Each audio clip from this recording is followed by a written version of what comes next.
ஒரு மனிதர் அவர் வகிக்கக்கூடிய பொறுப்புக்கு தகுந்த மாதிரி பேசுகிறாங்கன்னா அந்த மனிதருக்கு ஒரு மரியாதை கண்ணியம் இருக்கும், பொறுப்பு கண்ணியம் இருக்கும். இன்னைக்கு உதயநிதி ஸ்டாலின் அவரோட நடவடிக்கையை தமிழக மக்கள் பார்த்துக்கிட்டு தான் இருக்காங்க. ஒரு கேள்வி கேட்டிங்கன்னா நான் சினிமா செய்தியை பார்ப்பது கிடையாது. ஒரு தலைவரை பற்றி கேட்டிங்கன்னா கேட்காதீங்க. அமித்ஷா அவர்கள் பாராளுமன்றத்தில் நேற்று பேசிய பேச்சு வேண்டுமென்றே அவங்க திசை திருப்புறாங்கன்னா அதை திசை திருப்புவதற்கு இவர் ஒரு மெசேஜ். அதனால் உதயநிதி ஸ்டாலினாக இருக்கட்டும், யாராக இருக்கட்டும், அமித்ஷா அவர்கள் பேசின பேச்சை ஒருக்கா பாருங்க, என்ன சொன்னாருன்னு கேட்க. அம்பேத்கர் அவர்களுக்கு எவ்வளவு பெரிய பாவத்தை காங்கிரஸ் செய்திருக்கிறது அப்படின்னு பட்டியலிட்டிருக்காங்க. பாவங்களை பட்டியலிட்டிருக்கின்றார்கள். குறிப்பாக முதல் கேபினட் நேருவிலிருந்து ஆரம்பித்து அதன் பிறகு நடத்தப்பட்ட 1951-52 முதல் பாராளுமன்ற தேர்தலில் எப்படி அம்பேத்கர் ஐயாவை தோற்கடிச்சாங்க, எப்படி அம்பேத்கர் ஐயாவை அவமானப்படுத்தினாங்க. காங்கிரஸை சார்ந்த 2 பிரதம மந்திரிகள் அவர்களே பாரத் ரத்னா கொடுத்துக்கிட்டாங்க. ஆனால் 1980 வரைக்கும் அம்பேத்கர் ஐயாவை மறந்துட்டாங்க. அன்னைக்கு ஜனசங்கம் இருந்த கூட்டணி ஆட்சி 1980 அம்பேத்கர் ஐயாவுக்கு பாரத் ரத்னா விருது கொடுக்கப்பட்டது. அதன் பிறகு அம்பேத்கர் ஐயாவுக்கு சம்பந்தப்பட்டிருக்கக்கூடிய 6 இடங்கள், பிறந்த இடம், வாழ்ந்த இடம், இறந்த இடம், படித்த இடம், அந்த 6 இடத்தையும் யார் இன்னைக்கு வாங்கி மக்கள் வருவதற்கு அதையெல்லாம் அற்புதமான ஒரு இடமாக யார் மாற்றியிருக்கிறாங்க? பிஜேபி அரசு, மோடி ஐயா. அம்பேத்கர் ஐயா படித்த லண்டன் இடத்தை யார் வாங்கியிருக்கிறாங்க? மோடி ஐயா. இதெல்லாம் கூட நாம் பட்டியலிட்டிருக்கின்றோம். நரேந்திர மோடி ஐயா அவர்கள் செய்திருப்பதை அமித்ஷா அவர்கள் பாராளுமன்றத்தில் பேசினாங்க. அதில் ஒரு வார்த்தை இவங்க என்ன சொன்னாங்க, நீங்கள் அம்பேத்கர் ஐயா வச்சு இவ்வளவு பாவத்தை நீங்கள் சம்பாதிச்சிருக்கிறீங்க, அவர் பேரை வச்சு அரசியல் பண்ணுறீங்க, ஆனால் நீங்கள் எங்கே சென்றாலும் கூட உங்களுக்கு விமோசனம் கிடைக்காது என்று பேசியதை நீங்கள் அம்பேத்கர் ஐயாவை இழிவுபடுத்தி விட்டீர்கள் என்று காங்கிரஸ் பேசுகின்றார்கள். எதிர்க்கட்சி நண்பர்கள் திமுக பேசுகிறாங்க. இப்போ உதயநிதி ஸ்டாலின் அவர்களுக்கு ஹிந்தி தெரியாது போடான்னு சொல்றவர் அமித்ஷா அவர்கள் இந்தியில் பேசுறது என்ன தெரிஞ்சுக்கிட்டாரு, என்ன கற்றுக்கிட்டாரு? அதனால் இடத்திற்கு இருக்கக்கூடிய பொறுப்புக்கும் ஒரு தகுதி இருக்கு, ஒரு பணிவு வேண்டும். அது நம்முடைய துணை முதலமைச்சர் அவர்கள் இல்லை என்பது வெளிப்படையாக தொடர்ந்து தெரிகிறது. பத்திரிகையாளர் நடத்துகின்ற விதம், ஒரு காரில் உட்காந்துக்கிட்டு பத்திரிகையாளர் சந்திப்பு, காரில் உட்காந்துக்கிட்டு, உதாரணத்துக்கு நம்ம சென்னையில் பேசிட்டு வந்தோம், நண்பர்கள் நீங்கள் கேட்குறீங்க என்ன பேசணும்னு சொல்கிறீங்க, பேசுகிறோம், இருந்தும் பேசுகிறோம், 1/2 மணி நேரம் தான் ஆச்சு. பத்திரிகையாளர் நடத்துகின்ற விதத்தை பாருங்கள். காரில் உட்காந்துக்கிட்டு பத்திரிகையாளர் அப்படியே ஓடுவாங்க. அதில் யாருடைய கால் மீது எந்த வண்டி ஏறுன்னு யாருக்கு தெரியாது. மைக்கை நீட்டினாங்கன்னா பதில். இதெல்லாம் தான் ஒரு துணை முதலமைச்சர் பத்திரிகையாளர் நடத்தக்கூடிய விதம். அதனால் உங்களுக்கு தெரியும், நான் வன்மையாக கண்டிக்கின்றேன் என்று சொல்வதை விட அவருடைய இடத்திற்கும் தகுதிக்கும் தகுந்தாற்போல் அவர் பேசுகின்றார்கள் அப்படிங்கிற கேள்வியை உங்கள் மூலமாக மக்கள் முன்னாடி வைக்கிறேன்.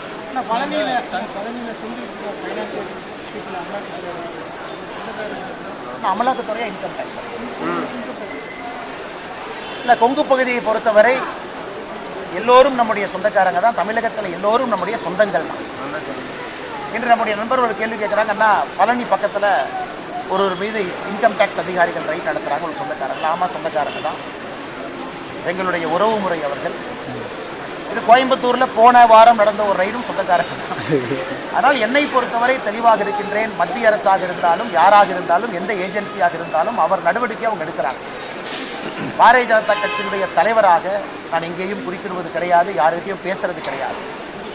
ஆனால் கொங்கு பகுதியில் எல்லா நம்முடைய சொந்தக்காரங்க இருக்கிறாங்க. பிரச்சனை வரும்பொழுது நியாயமான முறையில் இருக்கும்பொழுது நாம் தீர்வு கொடுக்குறோம். எல்லோரும் சொந்தங்கள். நான் சொந்தங்களையும் நான் வேறுபடுத்தி பேசுறீங்கன்னா தமிழ்நாடு எல்லாமே சொந்தங்கள் தான். அதனால் யாராக இருந்தாலும் அரசு எந்த நடவடிக்கை எடுக்கிறதோ அதுக்கு அவங்க தன்னை உட்படுத்தி கொள்ள வேண்டும். அதன் மூலமாக அரசு என்ன சொல்றாங்க அது எல்லோரும் கேட்க வேண்டும். அதே விதத்தில் அரசு சொல்லக்கூடிய விதத்தில் தரப்பத்தில் நியாயம் இல்லை என்றால் உச்சநீதிமன்றமோ உயர்நீதிமன்றமோ செல்வதற்கு எல்லோருக்கும் ஒரு இடம்.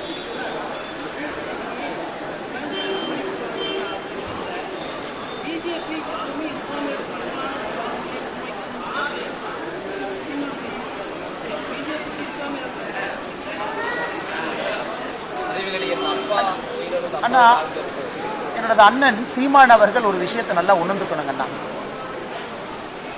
எல்லோரும் அப்பாக்கள் தான், எல்லோரும் தமிழகத்தில் அம்மாக்கள் தான், எல்லோரும் சித்தப்பா தான், எல்லோரும் பெரியப்பா தான். அதில் எந்த வித்தியாசம் இல்லை, நம்ம சொந்தங்கள் தான். அல்லுமா என்பது தடை செய்யப்பட்ட ஒரு இயக்கம். அதில் குறிப்பாக பாஷா அவர்களுக்கு நீதிமன்றம் சிறை தண்டனை விதித்து சிறையிலிருந்து பரோல்ல வெளியே வந்திருக்கிறாங்க. யார் இறந்தாங்களோ அவர்களுடைய மத முறைப்படி அடக்கம் பண்ணுங்க, அதெல்லாம் பண்ணுங்க. நாங்கள் தியாகிகளை விதைத்திருக்கின்றோம், இதெல்லாம் அரசியல் கட்சியை சார்ந்தவர்கள் சொல்லக்கூடிய கருத்துக்கள். இன்னும் சில அரசியல் கட்சிகள் சார்ந்தவர்கள் சடனா மாட்டியரா மாத்துறாங்க. கோயம்புத்தூர்ல பிப்ரவரி 1998 58 பேர் இறந்திருக்காங்க, 200க்கும் மேற்பட்டவர்கள் படுகாயம் அடைஞ்சிருக்கிறாங்க. அதிலே பாரதிய ஜனதா கட்சியை சார்ந்தவங்க பொதுமக்கள் எல்லோரும் இருக்கிறாங்க.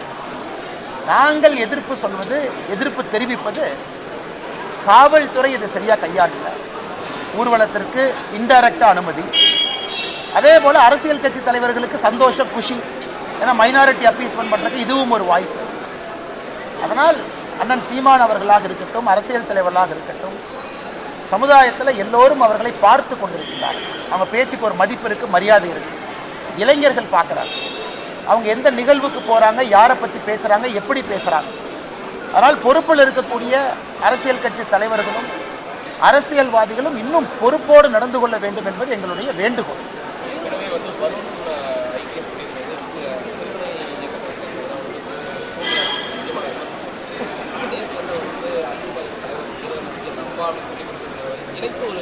அண்ணன் சீமான் அவர்கள் நேற்று அல்லுமா அதனுடைய நிறுவனர் தலைவராக இருந்து பரோல்ல வெளியே வந்து கோயம்புத்தூர்ல 1998 பிப்ரவரியில் நடந்த தீவிரவாத தாக்குதல்ல மிக முக்கிய குற்றவாளியாக இருந்து இறந்திருக்கக்கூடிய பாஷா அவர்களுடைய இறுதி அஞ்சலி செலுத்துவதற்காக போயிருக்கிறார். அதனால் நாம் தமிழர் கட்சி ஒரு ஆன்டி நேஷனல் கட்சியா கிடையாது. அதனால் நாம் தமிழர் கட்சி ஒரு தடை செய்யப்பட வேண்டிய கட்சியா கிடையாது. நான் சொல்கின்ற வாதம் எல்லாம் அரசியல் கட்சிகளுக்கு ஒரு பொறுப்பு இருக்கு. ஏன்னா இறந்து போன 58 பேருக்கு அப்பா இருக்காங்க. நாம வந்து சொல்றோம் பாஷா அவர்களினுடைய அப்பான்னு அண்ணன் சீமான் அவர்கள் சொல்றாங்க. இறந்து போன 58 குழந்தைகளுக்கு அப்பா அம்மா இருக்கிறாங்க. அதிலே ஒரு இஸ்லாமிய குழந்தை இருக்கிறார் இறந்து போனது, அவங்களுக்கு அப்பா அம்மா இருக்கிறாங்க. அதனால் அவர்களும் அப்பா தானே. பாஷா அவர்கள் அப்பாவாக இருந்தால் 58 பேர் அப்பா தான், 200 பேர் படுகாயம் அடைஞ்சவங்க அப்பா தான். அதையும் அண்ணன் சீமான் அவர்கள் பார்க்க வேண்டும். நான் சொல்றேன், நான் இங்கே ஒரு தடித்த வார்த்தையை பயன்படுத்த விரும்பலைங்க. அவர்கள் 2 முறை யோசிக்க வேண்டும், எங்கே அரசியல் பேசுவது, எங்கே அரசியல் செய்வது. கோயம்புத்தூருக்குள்ள வந்தா இன்னைக்கும் அது ஆறாத ஒரு ரணமாக, ஒரு வடுவாக, இன்னைக்கும் மக்கள் மனதில் ஒரு நீங்கா துயராக இருப்பது 1998 எல்லோருக்கும் தெரியும். அதனால தான் கோயம்புத்தூர் பின்னாடி போச்சு. எங்கேயோ சென்றிருக்க வேண்டிய கோவை மாணவர் இன்னைக்கு தத்தளித்துக் கொண்டிருக்கிறது என்றால் இது ஒரு முக்கிய காரணம். இந்த குண்டு வெடிப்பு, இங்கே வர வேண்டிய வேர்ல்டு பேங்க் பிரான்ச் ஹைதராபாத்துக்கு போச்சு. நம்ம நிறைய பேசலாங்க. இன்வெஸ்ட்மெண்ட் ஆப்பர்ச்சுனிட்டி பக்கத்து மாநிலத்திற்கு போச்சு. ஒரு சேஃப் சிட்டி இல்லை என்கின்ற ஒரு பெயர். ஆனால் இன்னைக்கு அரசியல்வாதிகள் எல்லாம் வந்து மாட்டையர் என்னுடைய அப்பா என்கின்ற வார்த்தையை பயன்படுத்தும் பொழுது அதை மக்களும் கூர்ந்து கவனிக்கிறாங்க. இதுல இன்னும் ஒரு படி மேல போய் எப்பொழுதுமே பாரதிய ஜனதா கட்சி இஸ்லாமியர்களுக்கு எதிரான கட்சி கிடையாது. இஸ்லாமிய சொந்தங்கள் பாரதிய ஜனதா கட்சியில் இருக்கிறார். நாங்கள் இஸ்லாமிய பயங்கரவாதத்துக்கு எதிரானவர்கள். இஸ்லாமியர்கள் எல்லாரும் நல்லவங்க எத்தனையோ பேர் இருக்காங்க, 99%, 100% கிட்டத்தட்ட இருக்கிறாங்க. அதுக்குள்ள இருக்கிற யாராவது பயங்கரவாதத்தை பயன்படுத்தி அதன் மூலமாக பிரிவினைவாதத்தை விதைக்க வேண்டும் என்று நினைத்தால் அவர்களுக்கு நாங்கள் எதிராக இருக்கிறோம். அதே நேரத்தில் நான் சொல்றேன், தீவிரவாதம் ஒரு மதம் சார்ந்தது கிடையாது, ஒரு மதம் சார்ந்தது கிடையாது. ஆனா இஸ்லாம் மதத்திலிருந்து ஒரு தீவிரவாதி வரும்பொழுது நாங்கள் தீவிரவாதம் என்கின்ற வார்த்தையை பயன்படுத்தும். அதுக்காக இஸ்லாம் மதத்தை கொச்சைப்படுத்தலாம். நாங்கள் இஃப்தார் விருதை பாரதிய ஜனதா கட்சி சார்பாக கொடுக்கின்றோம், கொண்டாடுகின்றோம், அவர்களோடு இருக்கின்றோம், உறவினோடு இருக்கின்றோம். ஆனா அது வந்து நம்முடைய பாஷா ஐயாவுடைய இறுதி இதுக்கு நான் போவேன், அங்க போய்தான் நான் அதை சொல்லுவேன் அப்படிங்கிறது சீமானன் அவர்கள் திரும்ப யோசிக்கணும். இறந்து போன மனிதருக்கு மரியாதையா நாங்களும் கொடுக்கிறோம், இறந்துட்டாரு என்ன மரியாதை கொடுக்கணுமோ அதை ஊர்வலமாக நடத்தி ஒரு தியாகியை போல் பட்டம் கொடுத்துதான் கோயம்புத்தூர்ல திமுக அரசியல் செய்ய வேண்டும் என்று நினைத்தால் கோயம்புத்தூர் மக்கள் பதிலடி கொடுப்பார்கள் என்கிற நம்பிக்கை.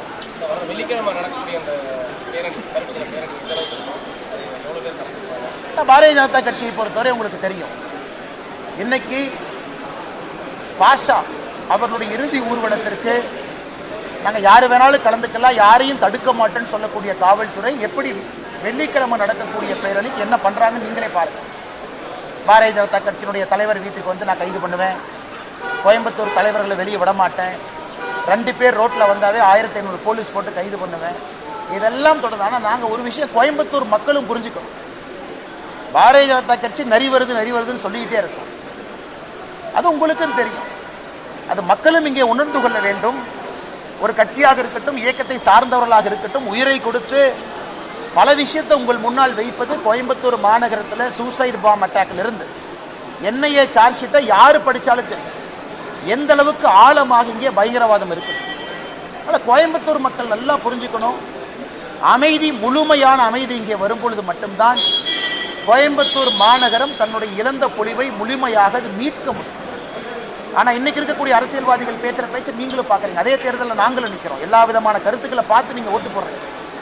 நாளைக்கு உங்களுடைய குழந்தை ஒரு வளர்ந்த மாநகரத்தில் இருக்க வேண்டும் என்று நினைத்தால் இன்னைக்கு மக்கள் நீங்க முடிவெடுக்கணும். பாரதிய ஜனதா கட்சியில் நாங்க கத்தி பிரயோஜனம் இல்லை.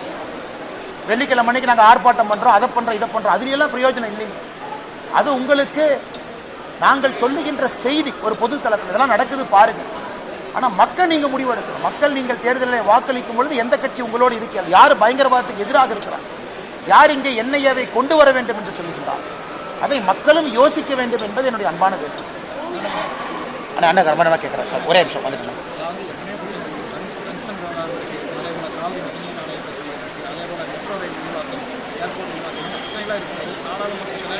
ஒரே நேரம் ஒரே தேர்தல் அந்த பிரச்சனையும் போயிட்டு இருக்காரு. அந்த அம்பேத்கரை மட்டும் பற்றி இவங்கெல்லாம் எதிர்கட்சியில் ஒரு அணிக்கு திரவலுக்கு என்ன காரணம்? கடந்த கால சோழர்களை பற்றி தான் அமைச்சர் பேசியிருக்காரு. இவங்கெல்லாம் ஒரு அணியில் திரவலுக்கு பேசுவதற்கு என்ன காரணம்? ஆனால் இன்னைக்கு அவர்களிடம் மக்களிடம் சென்று வாக்கு கேட்பதற்கு எந்த விஷயமே இல்லைங்கண்ணா. ஆரோக்கியமான விவாதம் செய்து நாங்கள் மக்களுக்கு இதை செய்கிறோம், இது எங்களுடைய ஆல்டர்னேட் டெவலப்மெண்ட் மாடல், பிஜேபி இல்லாமல் எங்களுக்கு வாய்ப்பு கொடுங்க, நாங்கள் உங்களுக்கு இந்த மாதிரி ஒரு பொருளாதாரத்தை கொண்டு வர்றோம் கிடையாது. பேசுவதெல்லாம் ஜாதி, பேசுவதெல்லாம் இன மொழி பிரச்சனை, பேசுவதெல்லாம் வடக்கு தெற்கு. நீங்களே யோசிச்சு பாருங்க. கடந்த ஓராண்டு 2 ஆண்டு காலமாக எதிர்கட்சி நண்பர்கள் பேசக்கூடிய வாதத்தில் இதை தவிர புதுசா என்ன இருக்குன்னு பாருங்க. எக்கனாமிக் குரோத்தா கிடையாது. நாங்கள் தமிழ்நாட்டுக்கு இந்த திட்டத்தை கொண்டு வருவோம் என்று 40 திமுக எம்பி பேசியிருக்காங்களா? இல்லை. என்னைக்கு திரும்ப திரும்ப அமித்ஷாஜி என்ன சொன்னாங்க? அம்பேத்கர் ஐயா, நான் சென்னையில் சொன்னாங்கன்னா, அம்பேத்கர் ஐயா எனக்கு கடவுள், அவருடைய வழிப்படி அரசியல் செய்கின்ற மனிதன் நான். யாராவது திமுக குறை சொல்லட்டும். அண்ணாமலை என்ன மாநில தலைவரான பிறகு எங்களுடைய மாவட்ட தலைவர்கள் எத்தனை பேர் பட்டியலின சகோதர சகோதரிகள் சொல்லட்டும், எண்ணி பார்க்கட்டும். திமுகவையும் பாஜகவையும் எண்ணி பார்க்கட்டும். பொதுச் செயலாளர்கள் பாரதிய ஜனதா கட்சியில பட்டியலினத்தை சார்ந்த பொதுச் செயலாளர்கள் சகோதர சகோதரிகள் எத்தனை பேர் இருக்கிறாங்க? திமுக எண்ணி பார்க்கட்டும். நான் தலைவராக இருக்கும் பொழுது இங்க இருக்கக்கூடிய கட்சி எல்லோரும் சேர்ந்து இதை பயணிக்கிறோம். இதற்கு முன்பு அது நடந்திருக்கு. இன்னைக்கு நான் திமுகவை குறை சொல்றேன், திமுக என் மீது குறை சொல்லட்டும், சுட்டி காட்டுறேன். திமுகவுடைய மாவட்ட செயலர் நாங்கள் சுட்டி காட்டுறோம். எத்தனை பேர் பட்டியலின சகோதர சகோதரிகள் மாவட்ட செயலாளர்? 35 அமைச்சர்கள், 34வது பட்டியலின சகோதர சகோதரி, 35 பட்டியலின சகோதர சகோதரி, 27 பட்டியலின சகோதர சகோதரி, 32, 27, 32, 34, 35 வாரண்ட் ஆஃப் ரெசிடென்ஸ். ஏன் பட்டியலினத்திலிருந்து யாருமே சகோதர சகோதரி பினான்ஸ் மினிஸ்டரா வர்ற தகுதி இல்லையா? உள்துறையில் வர்ற தகுதி இல்லையா? இல்ல அவங்க ரூரல் டெவலப்மெண்ட் வர்ற தகுதி இல்லையா? இல்ல 50,000 கோடி ரூபாய் பட்ஜெட் ஹேண்டில் பண்றது அவங்களுக்கு தெரியாதா? இதைத்தான் அம்பேத்கர் எதிர்த்தார். அம்பேத்கர் ஐயாவுடைய ரெசிக்னேஷன் லெட்டர் நேரு அவர்களுக்கு எழுதியது யாரு படிச்சாலும் அம்பேத்கர் ஐயா தெளிவா சொல்லியிருப்பாரு, ஒரு பட்டியலின சகோதரன் என்கின்ற ஒரே காரணத்திற்காக நான் டெவலப்மெண்ட் மினிஸ்ட்ரி ஹேண்டில் பண்றதுக்கு இல்லையா? இல்ல நேரு அவர்கள் லண்டன் செல்லும் பொழுது நேரு அவர்களுக்கு இன்சார்ஜா இருப்பாங்கன்னு யாரையோ போட்டீங்களே, அப்ப இந்த அம்பேத்கர் அவர்கள் உங்களுக்கு ஞாபகத்துக்கு வரலையா? காங்கிரஸ் கட்சி செய்த மிகப்பெரிய துரோகமே அம்பேத்கர் அவர்கள் பட்டியலினத்தை சார்ந்தவர் என்கின்ற ஒரே காரணத்திற்காக அண்ணே வைஸ்ராய்ஸ் கவுன்சில்ல இரிகேஷன் எக்ஸ்பர்ட் அம்பேத்கர் ஐயா, சரித்திரத்தை படிக்கணுங்க அண்ணே எதிர்கட்சி நண்பர்கள். வைஸ்ராயினுடைய கவுன்சில்ல இந்தியாவுடைய சுதந்திரத்திற்கு முன்பு இந்தியாவுடைய பல dam internal irrigation is an expert. இன்னைக்கு எல்லாமே நம்ம சட்டமேதைன்னு சொல்றோம். அம்பேத்கர் ஐயாவுக்கு பல பரிணாமம் வருது. சட்டம் என்பது ஒரு பரிணாமம் தான். ஆனா இவங்க என்ன பண்ணாங்க? சட்டத்துக்குள்ள அடைச்சு வச்சாங்க, டெவலப்மெண்டே கொடுக்கல. அதை எதிர்த்து தான் அம்பேத்கர் அவங்க வெளியே வந்தாங்க. அதைத்தான் நாங்க இன்னைக்கு சொல்றோம். அதே தான் நீங்க பண்றீங்க, சமூக நீதிங்கிறீங்க. நீங்களே சொல்லுங்க, 35 திமுக அமைச்சர்கள்ல லிஸ்ட் எடுத்து பாருங்க, கவர்னர் ஆபீஸ்ல வாங்கி பாருங்க, யாருக்கு எந்த அதிகாரம் இருக்குன்னு சொல்லி வாரண்ட் ஆஃப் ரெசிடென்ஸ் கொடுத்திருக்காங்க. யாரு? 1, 2, 3. உதயநிதி ஸ்டாலின் எங்க இருக்கிறாரு? உதயநிதி ஸ்டாலினுடைய ஆர்டர் நம்பர் 3, துணை முதலமைச்சராக இருந்து ஆர்டர் நம்பர் 3 இருக்கார். நீங்க 3ஆவதா உதயநிதி ஸ்டாலின் இருக்கிறீங்களே, உங்களுக்கு முன்னாடி இருந்து அரசியல்ல பட்டியலின சகோதர சகோதரிகள் அத்தனை பேர் இருக்காங்க. அவங்க ஏன் கடைசியா இருக்கணும்?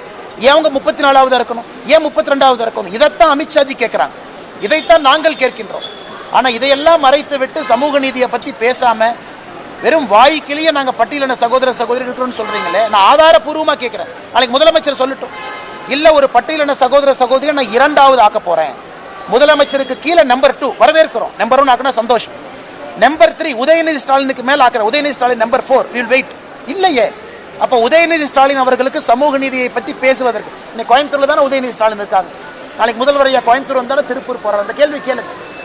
உங்க கேபினெட்ல எந்த ஆர்டர்ல வச்சிருக்கீங்க? இதே நம்முடைய கேபினெட்ல பாருங்க எங்க இருக்கிறாங்க. கம்பாரிசன் நீங்க பத்திரிகை நண்பர்கள் பண்ணுங்கன்னா பிஜேபியினுடைய அமைச்சர்களும் திமுகவுடைய அமைச்சர்களும் சும்மா வாய்கிளிய பாரதிய ஜனதா கட்சி பட்டியலினத்துக்கு எதிரி எதிரி எதிரின்னு சொல்லி இப்படியே ஒரு பிம்பத்தை கட்டமைச்சுக்கிட்டு இருக்கிறாங்க. இதைத்தான் திரும்ப திரும்ப நண்பர்கள் கேட்ட கேள்விக்கு இது எதுவுமே பேசாம சும்மா அம்பேத்கர் ஐயாவை பத்தி அமித்ஷாஜி பேசிட்டாங்கன்னு தம்மா தும்மான்னு குதிக்கிறாங்க. அப்படி இருக்கும்போது அங்கே ஜனதா கட்சியினுடைய மெம்பர்ஸ் முன்னாள் பாரதிய ஜனதா கட்சி ஜனசங்கம் அவங்க சொல்லி பாரத் ரத்னா அம்பேத்கர் ஐயா கொடுக்கப்பட்டது. அதையா மறுக்கிறீங்க? இல்லைன்னு சொல்லுங்க. அம்பேத்கர் ஐயா இறந்த பிறகு பாரத் ரத்னா ஏன் அவ்வளவு நாள் வெயிட் பண்ணோம்? இன்னைக்கு சட்ட மேதைன்னு புகழ்றீங்களே, நீங்க ஏன் அவர் பாரத் ரத்னா விருது கன்சிடரே பண்ணல? சரி, சவுத் மும்பை 1952 தேர்தலில் நேரு அவர்கள் அம்பேத்கர் ஐயாவுக்கு எதிராக பிரச்சாரம் பண்ணாங்களா இல்லையா? அம்பேத்கர் ஐயாவுக்கு போடுகின்ற ஓட்டு குப்பை தொட்டியிலே போடப்பட வேண்டிய ஓட்டு காங்கிரஸ் நீங்க மும்பையில் பிரச்சாரம் பண்ணீங்களா இல்லையா? இல்லை காங்கிரஸ் கட்சி சொல்லிட்டுங்கன்னா அரசியல் விட்டே போயிடுறேன். அம்பேத்கர் ஐயாவுக்கு போடுகின்ற ஒரு வாக்கு குப்பை தொட்டியிலே போடப்பட வேண்டிய வாக்கு நீங்க பேசலையா? அதெல்லாம் மக்கள் மறந்துட்டாங்களா? அம்பேத்கர் ஐயாவை ஜெயிக்க வச்சது யாருங்க? அப்ப இருந்த ஜனசங்கம் எந்த மாநிலத்திலிருந்து? வேறு மாநிலத்திலிருந்து கொண்டு வந்தாங்க. அதனால் இன்னைக்காச்சும் இந்த பம்மாத்து அரசியலை திமுக விட்டுவிட்டு தமிழக மக்களும் புரிஞ்சுக்கும். வாய்கிளிய பட்டியலின சகோதர சகோதரின் முதலமைச்சர் பேசுவது அழகு கிடையாது. பட்டியலின சகோதர சகோதரிக்கு என்ன அதிகாரம் அம்பேத்கர் ஐயா சொன்னாங்களே, கல்வியோடு அரசியல் அதிகாரம் கொடுக்கப்படும் பொழுது மட்டும்தான் பட்டியலின சகோதர சகோதரி தன்னுடைய உண்மையான நிலையை புரிந்து கொள்வார்கள் என்று அரசியல் அதிகாரம் கொடுத்தீங்களா? அதனாலதான் இந்த டிராமா போயிட்டே இருக்குதுங்களா? அதான் இந்த விளக்கமான ஒரு விஷயத்தை விளக்கி பத்திரிகையாளர் சந்திப்பிலே சொல்ல வேண்டும் என்பதற்காக தான் கொஞ்சம் நேரத்தை எடுத்து உங்கள்கிட்ட பேசுறேன்.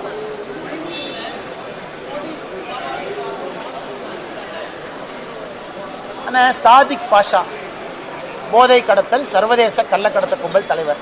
நேற்று நான் ஒரு அறிக்கை கொடுத்தேன். தமிழ்நாடு டெக்ஸ்ட் புக் கார்பரேஷனுக்கு டெக்ஸ்ட் புக் சப்ளை பண்ணியிருக்காரு. பாத்தீங்களா ஈடியோட சார்ஜ் ஷீட். ஸோ சர்வதேச போதை கடத்தலுடைய தலைவராக இருக்கக்கூடிய சாதிக் பாஷா தமிழ்நாடு டெக்ஸ்ட் புக் கார்பரேஷனுக்கு சப்ளையருக்கு சப்ளையர். அப்ப நான் நம்ம ஊர்ல கல்வி விளங்குமானே? நம்ம ஊர்ல ஏதாச்சும் அரசு பள்ளியோ தனியார் பள்ளியோ ஆரம்ப பள்ளியோ விளங்குமா? சர்வதேச கடத்தல்காரர் இருக்கு. அதனாலதான் எல்லா இடத்துலையும் பாத்தீங்கன்னா இன்னைக்கு உங்களுடைய பத்திரிகையில காலையில பார்த்தேன். உங்க பத்திரிகையில கோவை மாநகரத்துல எத்தனை கல்லூரிகள் இன்னைக்கு வந்து கஞ்சா புழக்கம் அதிகமாக இருக்குன்னு ஒரு பேஜுக்கு எழுதிட்டீங்க. உண்மைதான். அது எப்படி திடீர்னு வந்து சித்தனால இல்லை. கோயம்புத்தூரை பொறுத்தவரை இந்தியாவிலே இது கல்வி நகரம். இந்தியாவில் எந்த ஒரு மாவட்டத்திலும் இங்கு இருக்கக்கூடிய கல்வி கூடங்களை போல் எந்த ஒரு மாவட்டமும் கிடையாது. Coimbatore is number 1 educational hub. Individual institution அது நம்பர் 1ங்க. அப்படி இருந்து என்ன நீங்க பண்ணிருக்கிறீங்க? அதனால் நீங்கள் கண்டிப்பா உங்க பத்திரிகையில் நீங்க எழுதியிருக்கிற நான் வரவேற்கிறேங்கன்னா அரசு நடவடிக்கை எடுக்கணும். நான் அமித்ஷா அவர்களுக்கு கடிதம் எழுதியிருக்கின்றேன். அதிகாரப்பூர்வமாக கோயம்புத்தூர் மாநகரத்திற்கு NIA வரணும், NCB வரணும். அதை நாங்கள் கொண்டு வருவோம். தேர்தல் வாக்குறுதி கொடுத்திருக்கின்றோம். கடிதம் எழுதி 1 மாசம் ஆயிடுச்சு. அதற்கான சாத்தியக்கூறுகள் அவங்க ஆராய்வாங்க, என்ன பண்ணணும்னு அவங்க யோசிப்பாங்க. எனக்கு நம்பிக்கை இருக்கு. அதை கோயம்புத்தூருக்கு சொன்னபடி நாங்கள் கொண்டு வருகின்றோம். எங்களுக்கு உள்துறை அமைச்சர்கள் செய்வார்கள் என்கின்ற முழு நம்பிக்கை எங்களுக்கு இருக்கு.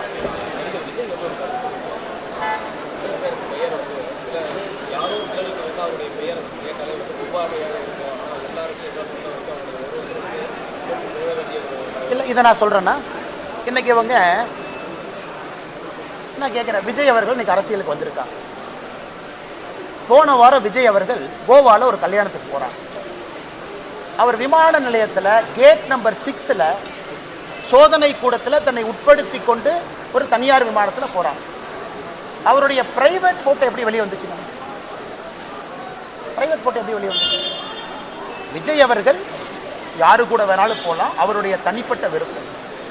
விஜய் அவர்கள் கூட யாரு வேணாலும் விமானத்தில் போகலாம், அவருடைய தனிப்பட்ட விருப்பம். யார் அந்த போட்டோ எடுத்து வெளியிட்டாங்க?